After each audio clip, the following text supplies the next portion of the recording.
Fais attention là-dessus quand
La République nous s'appelle. Un Français doit vivre pour elle, un Français doit mourir. Allez, vite. Un Français doit vivre pour elle, un Français doit mourir. Merci.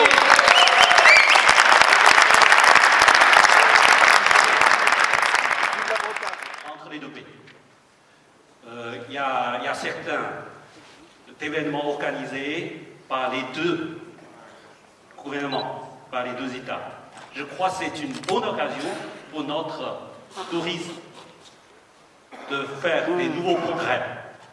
Dans quel secteur, d'ailleurs, les progrès peuvent être faits en matière de tourisme? Je crois,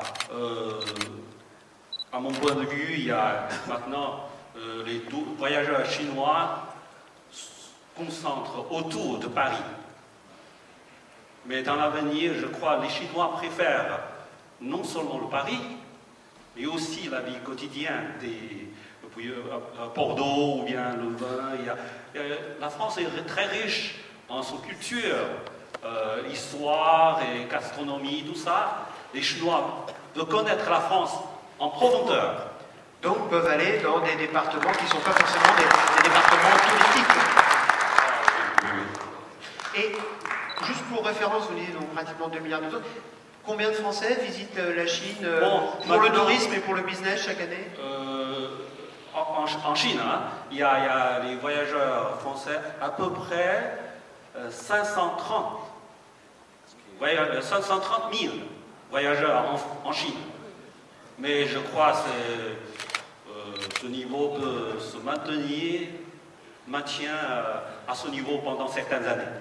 Voilà. Alors, moi, je voudrais qu'on reprenne aussi un exemple comme celui de Singapour qui était cité par Olivier Lépine. Est-ce que ça, vous le faites en Chine aussi? Est-ce que maintenant, vous séduisez la clientèle de congrès, d'organisations, d'événements économiques qui attirent des hommes d'affaires, mais aussi des touristes? Oh, oui, parce que maintenant, je voudrais signaler que la coopération économique et commerciale entre la France et la Chine se déroule dans une très bonne situation. Et maintenant, ça peut atteindre à peu près, les échanges commerciaux ont atteint presque 51 milliards de dollars chaque année. Alors, Christian Montilly, il y a une marge de progression à 20% de touristes chinois en plus. C'est bien, là, c'est même pas un demi-zlatan à dépenser, ils vont le dire. D'abord, il faut... Monsieur le Premier conseiller, bonjour. On a une marge de progression très forte. Nous sommes talonnés par un certain nombre de destinations, en particulier en Europe, qui s'adaptent à la clientèle chinoise. Donc on a la question d'adaptation du produit qui est très importante, et de l'accueil. La question aussi de la promotion. Je dois dire que Atout France a été, je dois le dire de temps en temps quand ça marche, il faut quand même le dire, Atout France a reçu un prix de la presse chinoise pour la campagne que nous avons réalisée il y a 2 ans sur le marché chinois, et que sur les réseaux sociaux, nous sommes la première destination. Notre action sur les réseaux sociaux nous place en tête largement devant les autres, avec 550 000 likes sur Weibo. Donc on a une action très très forte. Mais ce qui m'intéresse, c'est que les Chinois aiment bien l'échange. C'est-à-dire qu'il ne faut pas seulement faire de la promotion pour la France en Chine, mais il faut aussi travailler avec les Chinois quand ils le souhaitent sur le développement de la destination Chine. Et il faut montrer qu'on est attentif au développement de la destination Chine. Cet échange culturel et économique est très fructueux pour l'un et l'autre. Les échanges non seulement économiques et commerciaux, aussi culturels, ça attire beaucoup d'attention. Surtout votre culture attire beaucoup d'attention des Chinois. Les Chinois aussi, je crois que les Chinois considèrent la France comme premier pays de destination touristique. Donc, vous voyez, la France occupe une très bonne... Olivier Lépine. Oui. Ils sont formés, hein. La culture française, l'aptitude française, tout ça, même la civilisation, l'histoire, la politique. Donc, de votre part, il faut que peut-être vous devez connaître un peu l'histoire, la culture chinoise pour bien accueillir les voyageurs chinois. Dominique Volton.